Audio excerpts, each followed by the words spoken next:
Well, if you take a look at what's happening overall, there's been very little movement since the start of the election campaign.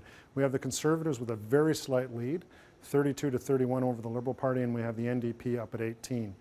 So basically what you're seeing is a very tight election that we will probably be having to watch all the way through British Columbia before we figure out who's actually won. Well, what's happening in British Columbia is we see the Conservative Party with a bit of a lead. We see the NDP doing pretty well in second place, and of course they have the provincial government in British Columbia, and the Liberals trailing a bit at in third place, which probably means that the Conservatives and the NDP are going to have some seat pickups, and probably the NDP is going to lose, or the Liberals are going to lose a couple of seats in British Columbia. What we tend to find are voters who are older.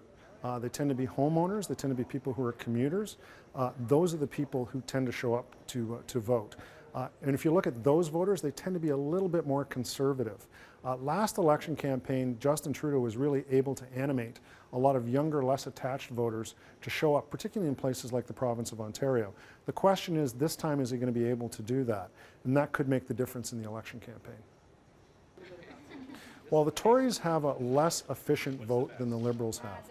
What that means is that the Liberals, because of where their votes are placed across the country, tend to get more seats for the number of votes they have.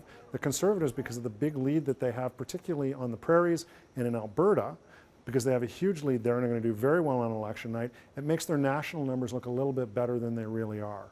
So the Liberals have a more efficient vote than the Conservatives do, at least on paper. We'll have to see how that transpires through the night.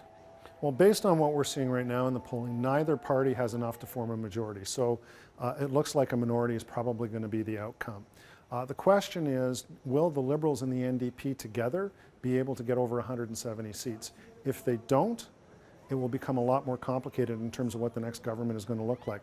But even a Liberal NDP scenario, what is the NDP going to ask for supporting the Liberal Party? That's a question that really hasn't been answered. So we'll have the election, which probably won't settle very much, and then the negotiations after that between the various parties, among the various parties, will decide what the government is going to be.